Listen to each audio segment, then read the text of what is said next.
Hello, everyone. So today I have the absolute pleasure of having Charles Hall on. I think Charles's book, Energy Return on Investment, was the first thing that really just opened my eyes to how the energy system actually worked between Charles and Vaclav Smil. It was just like finally got the sort of big picture image that I wanted. So I just want to thank you so much for accepting to come on my show and talk with me. So I was wondering if we could just start with your background, Charles. If we could start, I love how you tie sort of ecology into economics and how you kind of came up with energy return on investment with sort of the ecology side of it, the fish. Well, Yeah. first of all, I'm 79, so I've been around for a while. And if you want to know what I am, basically, I'm just a kid that likes to fish and likes the outdoors, Boy Scout and all that kind of stuff, Eagle Scout, and I went to a liberal arts college to Colgate in upstate New York. Mostly fish, but I did actually spend a lot of time learning and got a liberal arts education. I was a literature major, but then I had somebody said, what are you doing tomorrow afternoon? And I said, go fishing. I don't know. And he said, well, there's this guy coming and talking about ecology. This was back in 1963 or something. And I said, ecology, what's that? And he says, it's about swamps. You'll love it. And so this was before there was any ecology in the news or anything. And so I went there, and it was a graduate of Colgate, and he was a professor of ecology at North Carolina State. And he showed a picture of he and his graduate students out in salt marshes measuring the energy of the photosynthesis and the amount that would go to the plants, and then the amount that would go to the little shrimp and the little fish and then the big fish. And they're out in the field with nets and boats and stuff like that. And, it was kind of similar to what I grew up with in the environment I grew up with in Massachusetts. And so the salt marsh environment, I was very familiar with it. And I remember I'm an English major at that point, and I said, "You mean I could do that for a living?" And from that hour until this hour, my life has been a straight line. I'm an ecologist. I love being an ecologist. I was trained by a special guy for my PhD at the University of North Carolina, Howard Odom, H.T. Odom, and he was the most amazing intellect I've ever met ever in my life. And I've taught in the Ivy League, and I've worked in national labs, and I knew all kinds of really smart people, but nobody was smart like Odom, in my opinion. Not perfectly smart, but overwhelmingly, amazingly smart. And he taught me two things: systems approach and energetics. Mm-hmm. And so, here I am 60 years later, and having published 15 books and 330 articles and scientific articles and all this stuff, most of which is about energy one way or another, either in nature or human use of energy. And for me, there's, just difference in details. There's systems, they're all dependent upon the sun ultimately. And how do we use it, and with what efficiency and for what ends? And how does this interface with natural selection? So I did my PhD on fish migration and how much energy do fish use. And I worked initially in a small stream in North Carolina. How much energy do fish use in their seasonal migrations, and how much do they gain from this migration. So they put in energy and they get energy out. And what's that ratio? And I concluded for the fish in the Hook Creek that they'd get back at least about 5 calories for every calorie they invested in migration. And then I went on and worked on this with salmon and so forth. And then in 1980, I was a young professor at Cornell University, and I had a really good undergraduate who I interacted with, and we worked out development. My thing with the fish was energy return on investment, EROI, and I become sort of a micro celebrity on that, from that word. And then we applied that to looking for oil. And if you take a barrel of oil and you invest it in looking for more oil, how much do you get? And that was, and the return used to be very high, 30 to 1, say. And that was the reason it was so easy for us to generate so much wealth. And just a little dig at the economists here. The economists say that energy is not available because it's only 5% of GDP. And I say energy is important because it's only 5% of GDP, because you get so much from it for such little diversion of the wealth of the country, of the economic wealth of the country. Just to give you an example, you can buy a barrel of oil for $100 or so, and it gives you as much physical work as you get from 2 years of a strong laborer, for which you'd have to pay, $40,000 a year or something, $80,000 instead of 100. So you get 8,000 times more work for the diversion of $1 from your economy. And so that's why energy is so important. It made our muscles big, made us able to do an enormous amount more work. In so doing, I have a picture that's in this talk I gave yesterday that I guess you'll make available to your people. It shows 30 horses pulling a harvester. The guys, 5 guys operating it, and so it's a 30 horsepower harvester. Compare it with one guy sitting in a modern diesel powered 200 horsepower harvester. So just to give you some idea what oil gives us in terms of work. Oil has kind of a bad rap now because it makes CO2 and people spill it and stuff like that, and all that's true. But it's also gives us an enormous amount of wealth. Now, we've got too many people and too much wealth, and that's a different question. But we have to acknowledge the importance of fossil fuel. It isn't just technology, it's the technology that allows us to use fossil fuels that has made society so rich for so many of us. Not all of us by any means, but for many of us.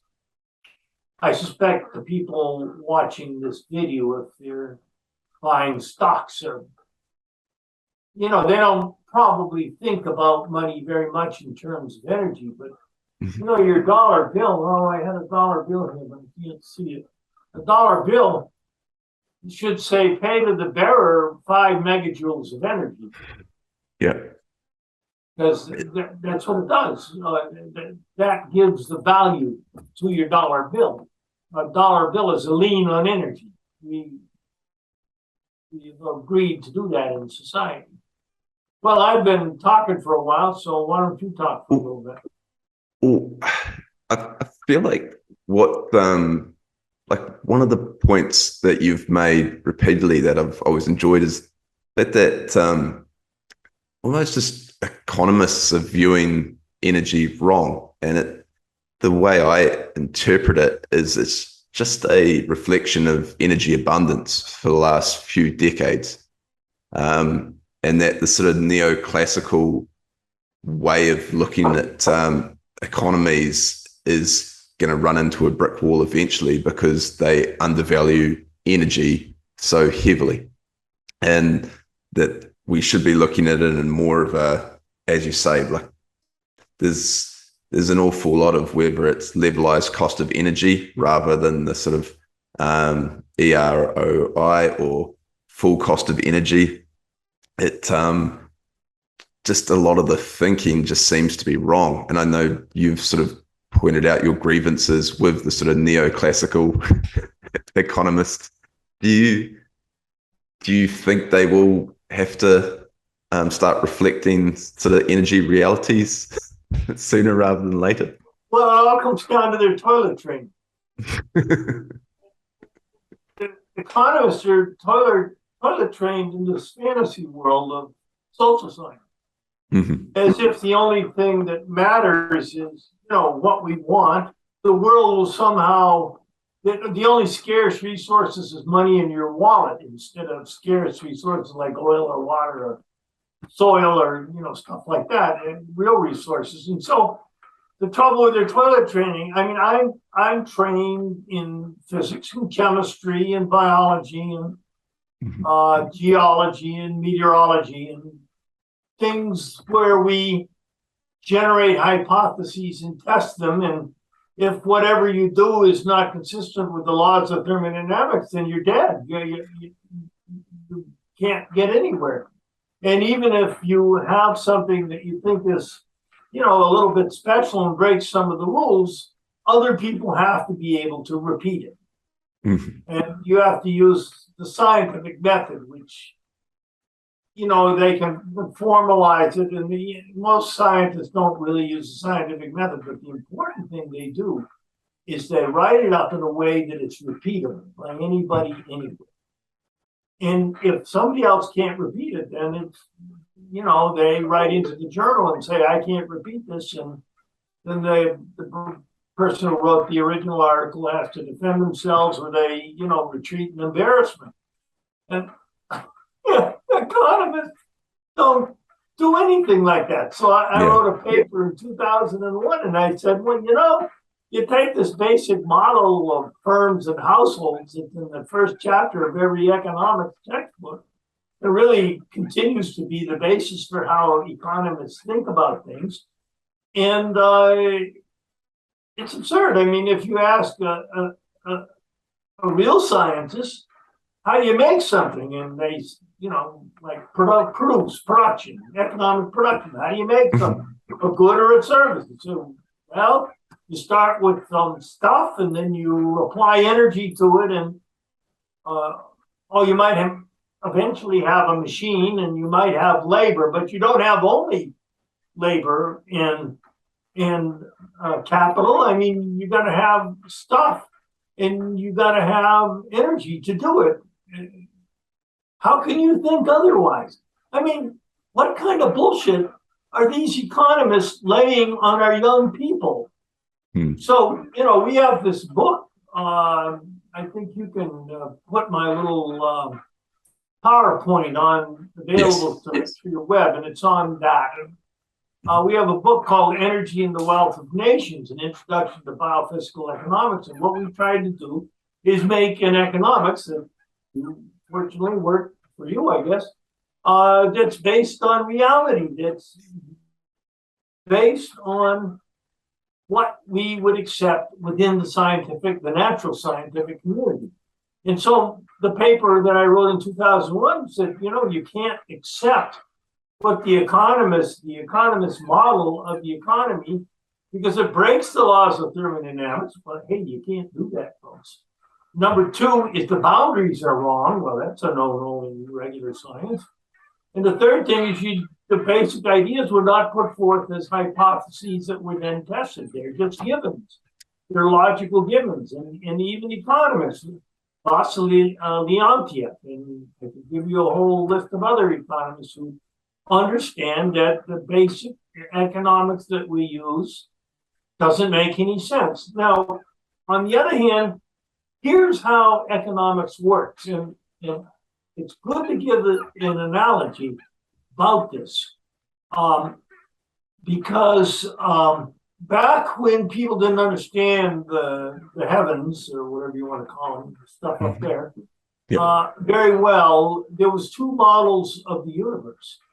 And there was Ptolemy, who was a very, very smart Egyptian Sicilian who lived, I don't know, a couple thousand years ago, more or less. And then there's a Copernican view. And Ptolemy has the Earth in the center and all the sun and the moon and all the planets going around the Earth.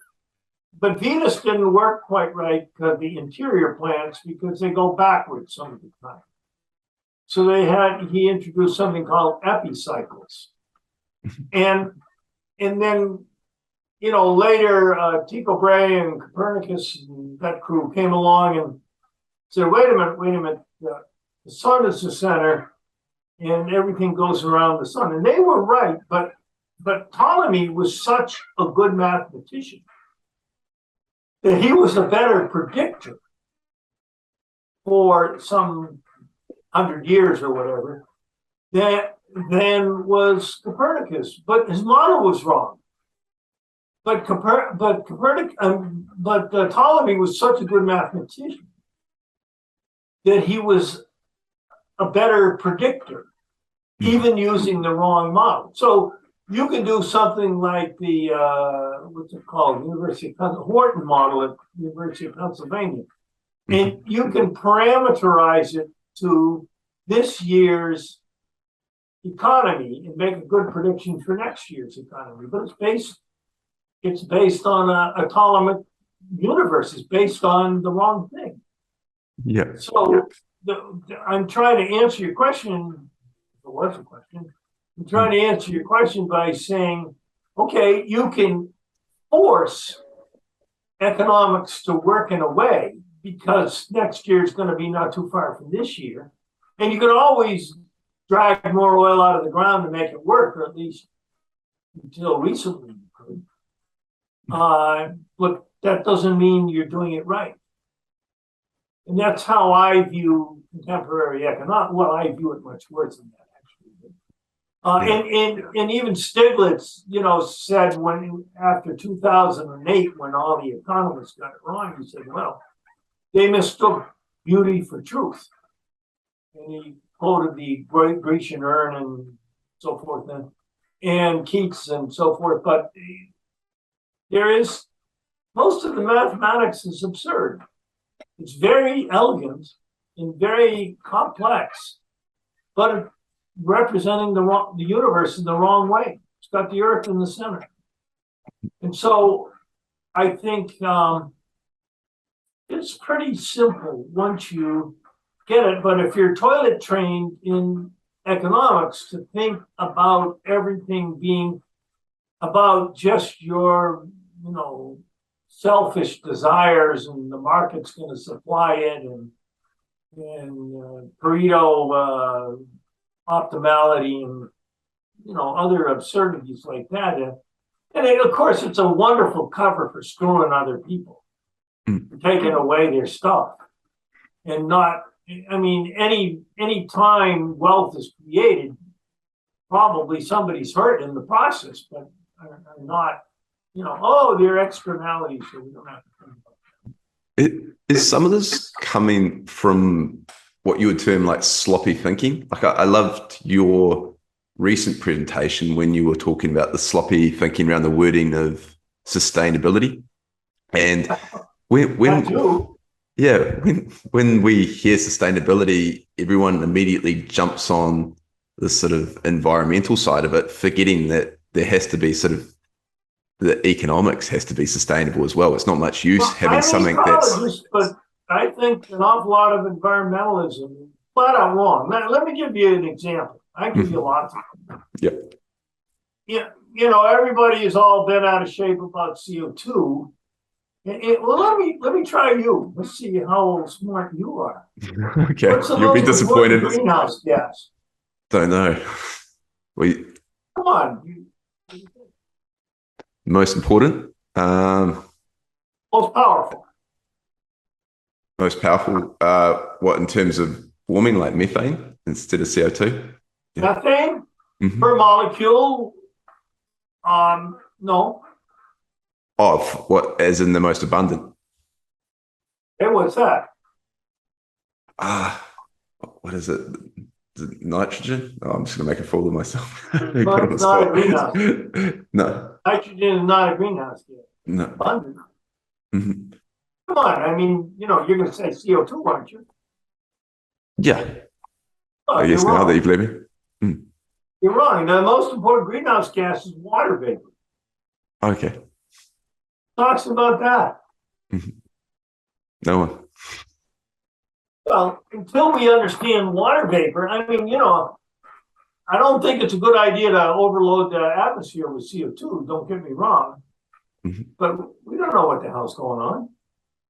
Yeah. The water vapor is about 4 to 5 times more potent in terms of its total effect than CO2. Mhm. Who knows that? Well, that wasn't even the point that I was going to come up with. But that's an example. And so, they built these machines to take CO2 out of the air. And there's lots and lots of studies of this, right? And so we got to get the CO2 out of the air. And my colleague Jim Sequeira reviewed 200 different studies of machines to take CO2 out of the air. Except she did a systems analysis and she looked at the machines to run the machines, which usually burn fossil fuel. And then she looked at what they did with it, which often was used to produce more oil. But anyway, she reviewed 200 studies and found not one of them was a net remover of CO2 from the atmosphere. Yeah. So, so people say, oh, you're going to fly in an airplane. Well, you'll pay some money to somebody to take CO2 out of the atmosphere. Or we'll plant some more coconut trees in your neck of the woods, and everything will be hunky dory. So, well, in most, whenever I hear the word sustainability, I'm immediately suspicious. Mhm. Because what do people today need to sustainability? Well, you need air and water and sunshine and food and so forth, but you also need energy. And you need energy to have food. And you need energy to have, that table in the background, or the chair, or your surfboard over there on the. Yeah. And it's about 5 megajoules, which is half a coffee cup's worth per dollar on average. A little more here, a little less there, and so forth and so on. And we don't have anybody analyzing this. We have governments doing all kinds of stuff, but nobody's doing proper energy analysis, in my view. So we did do this study, and we do peer review and publish and get criticized, and so you have to go through the whole bit. And we are consistent with laws of thermodynamics, and we hope our boundaries are proper, et cetera, et cetera. So we play by the rules of the natural sciences, and we'd like to see you guys do that too. Mhm. But it's hopeless. We've been saying this for 4 decades, and the economists just sort of take their wagons and put them in a circle. And I've been asked to talk to economic departments a couple of times, and they're unable to find anything wrong with what I say. But basically, they say, "Oh, that was a nice lecture, Charlie. Happy to have you here. Have a cupcake." And then they go on and play their neoclassical games. Mhm. Let alone governments. Of course, you want to run. You want to run on for political office on a platform where we're going to run out of oil pretty soon. How's that for a campaign plan? So it's pretty hard to figure out how this is going to. I mean, the main thing now that I'm worried about is, inflation. People are seeing inflation. Well, let me tell you, all around the world are fuels. The energy return on energy investment is declining, meaning you get less net. And you have to use more of the fuel you get to get the next unit of fuel, not to mention copper or nickel or whatever else, because we're depleting all of our ores. And so what does that mean? it means you have to pay more for your fuels and materials. And how do we see that? How do we experience it as inflation? So what happens when you hear the word inflation? Buzzer. Blame whoever's in charge. Blame the politician. Well, as my colleague Nafiz Ahmed has written about this beautifully, and he says, well, when this happens, the net effect is to make countries ungovernable. And I'm scared about that, quite frankly. Yeah. When you've said sort of neoclassical economics can just run amok until there is a point at which sort of energy return on investment diminishes to a point that it starts hurting sort of growth. And I think that's where we've kind of arrived at now. And we're nibbling our way into it year by year. Yeah. Okay. And it's interesting because EROI, people say, whoa, what about technology? And, we got to admit, we were wrong about fracking. Fracking came along and technology, and boom, lots of oil for a little while. But it seems like we're kind of run through that in the U.S. No place else has really done it. Argentina a little bit, here and there a little bit. But, that bought us a decade and maybe a little more. But I think we're coming to the end of that. So then back on Hubbert's, is that Hubbert's peak oil theory? You think that was just a short-term spike? We had a peak in the United States in 1970 in the production per year, barrels per year, and that went down essentially every year, down until a little bump from Alaska, but down to 2007. And then we were wrong about technology, and technology came along and gave us a second bump. But Hubbert said, you can have two peaks. Nothing, that's part of his theory. I mean, I think Hubbert is maybe the most important American scientist that ever lived. And he did that, and he also gave us something that I talked about yesterday in my talk called Hubbert linearization, which is an amazing way to find out how much the total oil might be. That we can look now. And when we look in the future, what my talk was about yesterday was the official estimates of how much oil there is. Were derived by a way that's, it's almost criminally corrupt. The Oil and Gas Journal calls up countries and asks, hey, how much oil have you got left? And they say whatever they want. They call them up in December, and they don't even know how much they have that year because they don't finish their book counting until after January 1st. And they take oil from a well that was discovered 2-3 decades ago and act like it was found last year. We talk about all of that in our paper. When people want to know about oil, they need to look at this paper, which is referenced in I guess you're putting that on your site. So 100%. Yeah, so that was I did want to discuss that sort of that whole presentation, because that was it's something I've been trying to wrap my head around as well, is just the decline in reserves globally. And it feels like even the reserves we're counting on, if you dig beneath the surface, like the Saudis, how have their sort of stated reserves not budged even through they've but I think even their auditors. People have to understand that science has ways of understanding things, and this includes peer review and vetting and argument and discussion, and it's not a perfect process, but it's self-correcting. Natural science is self-correcting. Yes.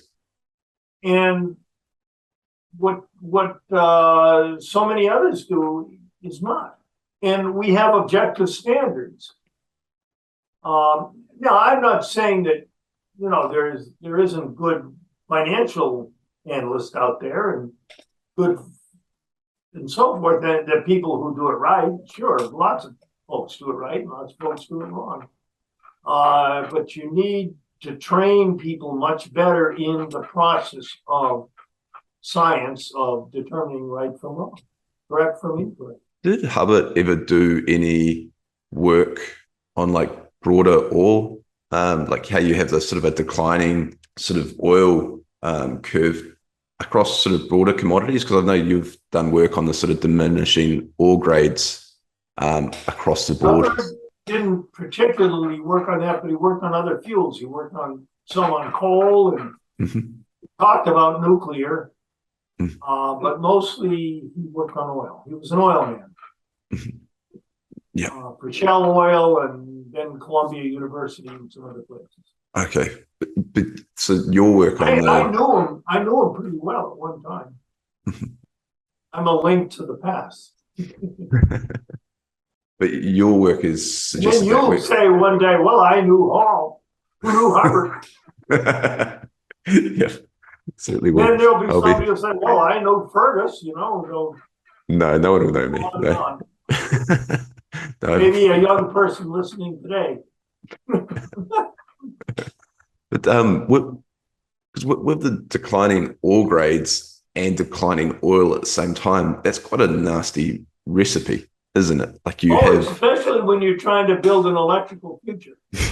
yeah. You need all kinds of, like an EV requires 3 times the copper, at least at the moment, that a conventional car does. And I just put panels on my, well, I haven't finished that, but I'm putting panels on my roof and bought a high-end Mitsubishi heat exchanger. And so this is supposedly going to see me into my dotage. But it took a lot of money to do that. And even with the subsidies I get subsidies from the US, from the state of Oregon, and from my town of Ashland, Oregon, all gave me subsidies to do this. And it still pretty much wiped out my fluid savings.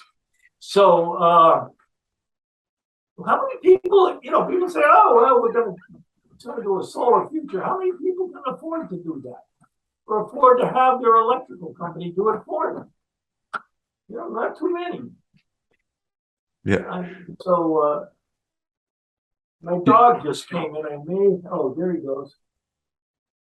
Okay. I was going to say, do you think wind or solar on an energy return on investment makes sense, even in countries where it's well suited? So, because when I read that out, I think it makes sense because it's getting a little bit more efficient, maybe. Solar stuff has stopped getting cheaper, which is, why is that? Solar panels stopped getting cheaper. And, but anyway, the EROI for oil and coal and stuff is going down as we use up the best stuff. And the EROI for solar maybe is increasing as we get a little bit technically more adept. I'm not quite sure, but probably it's getting a little better. So, maybe it makes sense to, whatever we're going to invest into fossil fuels, we invest in the solar, and if the CO2 guys are right, and gals are right, probably they are, that makes sense too. It might be a better way to make an investment. And there's something to be said about decentralizing a lot of our energy resources. So there you are out in Bali. You're a long way from an oil well, I think. And maybe it's better for you to have a rooftop collector. Certainly in Puerto Rico, it would be better, where the hurricanes do so much damage to all of the telephone poles and the distribution lines and stuff. But the initial costs are very high, and this guy Capellan Perez in Spain and his colleagues have done some really marvelous work looking at the EROI if we shift to a solar system, and the capital costs are all up front. The costs are up front. And his model shows EROI going down from, I don't know, 15 or 20 to 1 now, down to somewhere around 2, 4, or even 2 to 1, very low. That took 2 to 1 EROI would mean that half of all economic activity was getting energy to run the other half of society. And you think about this, my colleague Kerry King and some others have done some really fine work looking way back in England from 1300 till 1750. About a third to usually about a half of all economic activity was providing the fuel for themselves and the other half. And the fuel was wood and food and fodder. They were doing agriculture or forestry or what have you to run the other half of society. So it was 50%. So the EROI during that whole period was 2 to 1. And, you had to be a king to be rich, or very few nobles were wealthy. But most people had a very, very poor life and ate very simple foods and didn't travel more than a mile or two from where they were born most of their life. And so, it doesn't mean they weren't happy. I don't know. They were and they weren't, whatever. But then when coal came along, it went from an EROI of 2 to 1 to an EROI of maybe 5 to 1. Coal provided so much, which is ancient sunlight, provided a much higher EROI and an ability to have a much wealthier economy. And then oil came in, and they only had to use 10% or even 5% of their economic activity to get the energy to run that sector and the rest of society. But now it's creeping down. I mean, Europe now imports somewhere around 80% of their energy. And the EROI of imported oil and imported coal and whatever, we worked that out. And it's not too great unless you got something really good to sell. What have you got to sell in Bali? I mean, tourism, I guess. Tourism, yeah. Pineapples and whatever else, but I don't know what you brother.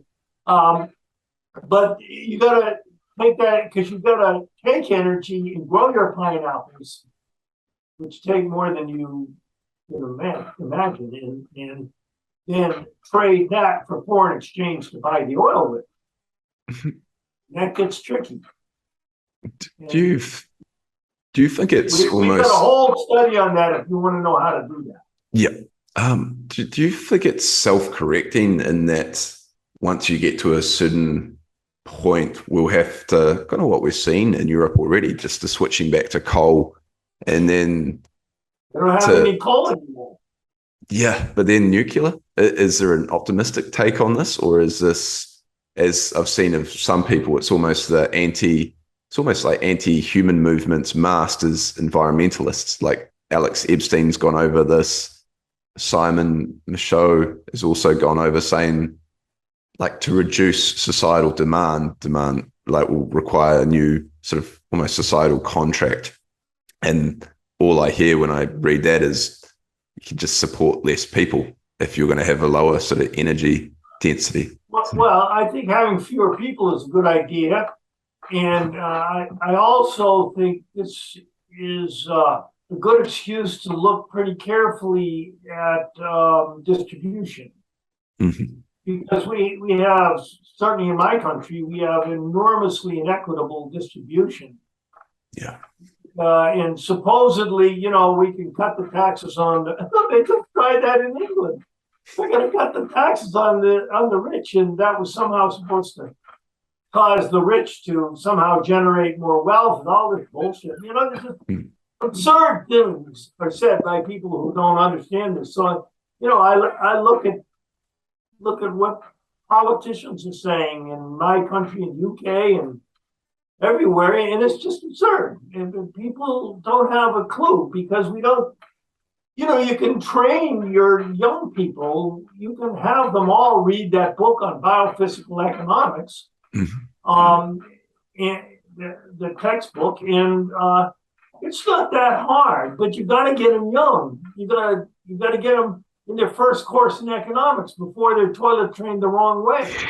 Yep. And you got to make sure that they're taking physics and chemistry, and you know they're learning how to really understand how the world works, geology and meteorology and stuff like that. You know, take real courses. Everyone, even if you're going to be a literature major or a politician or whatever, and then you got to read our book, in my opinion. Yep. And, I agree. and then you have some chance of understanding how it's working, and then you really need some young people that are trained how to do an analysis of this. And, you know, we're all of the handful of us who do this stuff are starving for money to train our students. I don't train students anymore, but I got lots of money to train them to do stupid things, but I couldn't get any money to train them how to really think well about the world, to do biophysical economics. Yeah. And all my students, I'd start with systems ecology. We'd start by studying the energy flow in a small local stream. And we'd go out the first weekend of the course, the whole course, 25 or 30 students, and camp along this beautiful little stream in upstate New York, beautiful little trout stream. And I'd be the general, and then we'd have lieutenant physical and lieutenant primary production and lieutenant insects and lieutenant fish and, you know, so forth, and lieutenant chemistry. And then each student would join one of the groups, and we'd stay there for the whole bloody weekend, and we get data, and we go back and learn how to make a computer model of that stream from the data we gathered on that weekend. And I just give them increasingly complex assignments to build a better and better model of this stream. And, you know, then some of my students would go on and make models of the energy flow of countries. And it's easy to do once you understand the principles.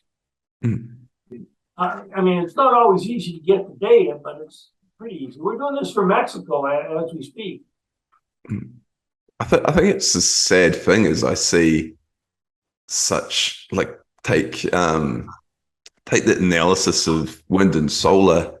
That was all my questions essentially. So I wanted to ask, is there anything you think we missed, that we skipped over? Well, let me talk to you and to the people. How many people are watching this, would you guess? I think the member base is, 5, maybe 6,000. Yeah. Okay. Hello to all you folks out there. Now, what kind of advice do you give them? So my advice is very much based around sort of energy density, and that's how I've been investing for a while. So been very heavily involved in uranium and coal and in oil. And so kind of I invest largely based on the sort of the energy density ladder, if you will, because I see that's where there is the most scarcity, where there's the most destruction of sort of investment capital, and as a result, there's going to be kind of the largest structural demand moving forward, which will result in higher prices. So that's kind of been my investment case for a number of years now. But let's say you're good at what you do.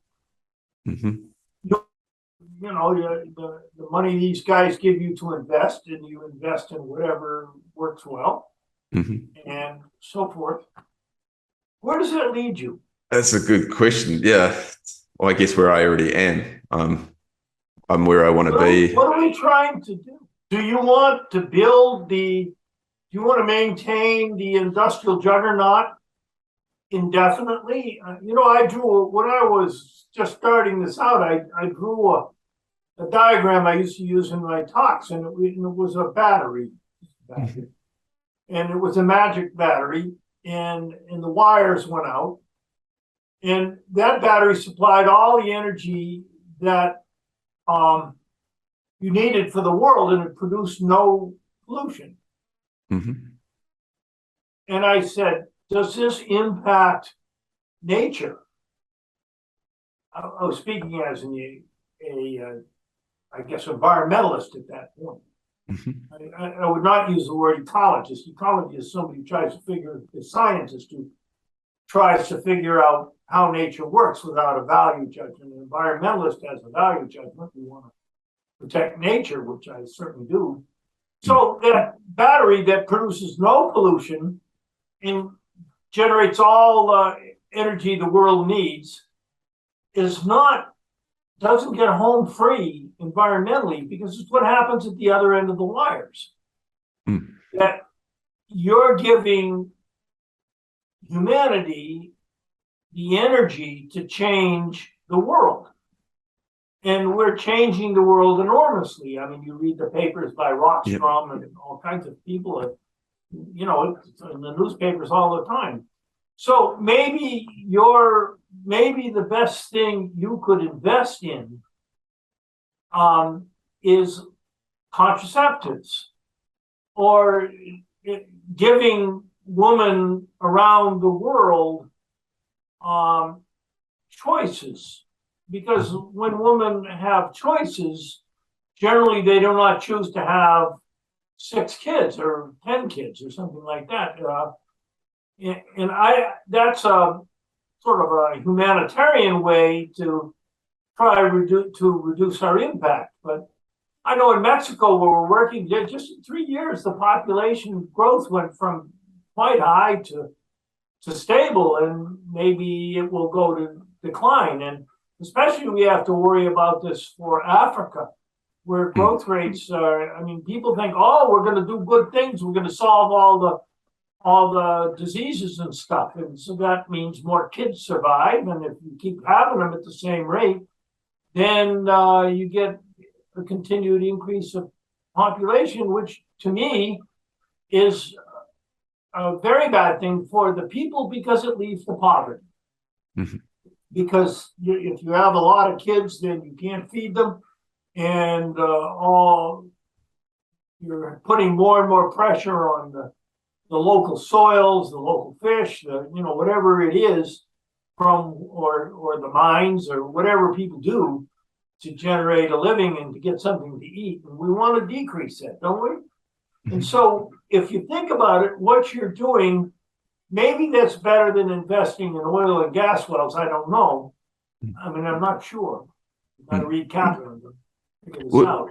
Would the argument be so I do invest in uranium and do have investments in like small modular reactors, and the argument there, I guess, is you're reducing the overall pollution, and people tend to care more about the environment that have less children when they are taken out of sort of energy poverty and just poverty in general.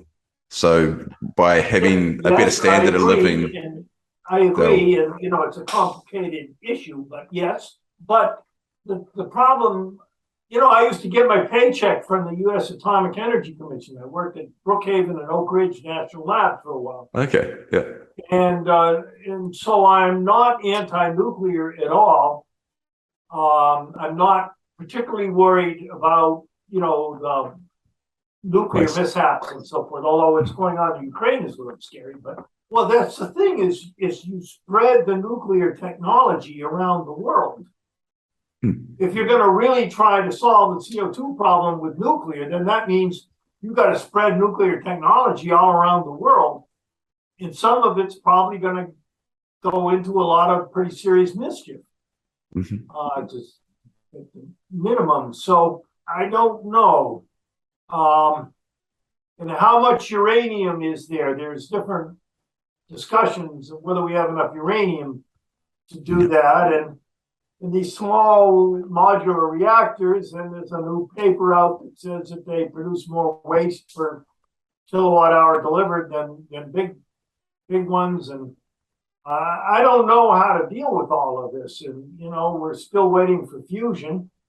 And I gave a talk at the Princeton fusion facility a few years ago, and I talked with the director, and I said, well, they told me 40 years ago that nuclear fusion power is 30 years in the future. You know that story. And I said, well, we're still waiting. I said, do you think you're going to make it work? And he said, yeah, I think we're going to build one tokamak that works. But I don't think we're going to build two. They're too expensive. Yeah. So you take each one of those dollars and multiply it by 5 megajoules per dollar, and I don't know where we'd end up for EROI for fusion. In principle, a lot, but it still would have the problem of what happens at the other end of the wires. So I've got a paper that I wrote with. I've been working with. I don't know if you've seen my site. Write this down. www. Everybody write it down. What? Yeah. www.bpeinstitute.org. Yeah. I've worked with a bunch of people like you. Maybe you'd be somebody we should bring on to our board. I don't know. Send me your CV. We'll talk about it. Yeah. Okay. Go here and look around, okay? Mm-hmm. And at the bottom of page 2, don't miss the salmon story. Okay, Okay. so I've been working with people in the financial community. I find it kind of hopeless to work with most ecologists today because they don't care about these kinds of things. And I find you're not the first person in your world to approach me at all. Many people have.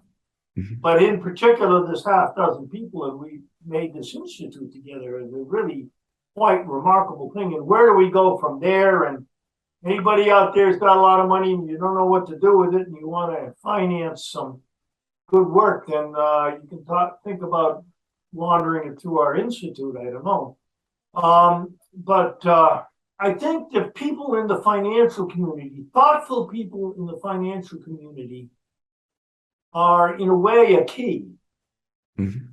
So this might be a very valuable group to talk to. I'm not sure. Because many people in your world are very smart. You understand economics well enough without having to be defensive of economics as a discipline. You understand money. You certainly understand that what the economist says is wrong a lot, and for your own reasons, different reasons. And will biophysical economics lead you to a more thoughtful, a better way of thinking about this? And like to hear from anybody who thinks yes or no and why and so forth. What can we do? I mean, what I'm worried about is the training of young people. We're training them in fairy tales. Training them in fairy tales in sustainability. We're training them in fairy tales in economics. And we're training them in fairy tales in ecology. Or maybe we're training them in Charlie Hall fairy tales. I don't know. But we need to talk about things differently. And I think the only way I have of finding out what is true and not true is the scientific method. And I think a lot of the reason I went into science was because of the example of my father, who was an extraordinarily wonderful, honest person. And I was an Eagle Scout, and this is just all part of my training. And I have found that science is the best way to think about a problem. in systems science. I was trained by this incredible guy, Howard Odom, about a systems approach to how to think about things. So this has been extraordinarily important to me, but I've had zero influence, almost zero influence in the political world and or the economic world, and except through people like you. So where that takes us, I don't know, but it might be interesting. It might be interesting to have another such meeting where you get two or three, whoever might be, if they are, of your readers are particularly interested in this, and we would have a question and answer. Yeah, no, I'd love that. No, Okay, well, I mean, that's a possibility. okay. Something like that. Fantastic. All right. Thank you so much, Charles. I've gone well over the time frame I promised you. I know I'm keeping you from supper. So Dinner's not ready yet, but that's fine. Okay. Well, it's been fun, and yeah. make sure I get a link to this too. Yes, I will do. And yeah, thank you so much. I appreciate it. And yeah, I'd love whoever to. watches this, send in your thoughts. My email is chall@esf.edu. chall@esf.edu. Great. I will try to answer any email I get. Yeah, I'll put that all in the description. All right. Thank you very much, and look forward to chatting again. Okay, good enough.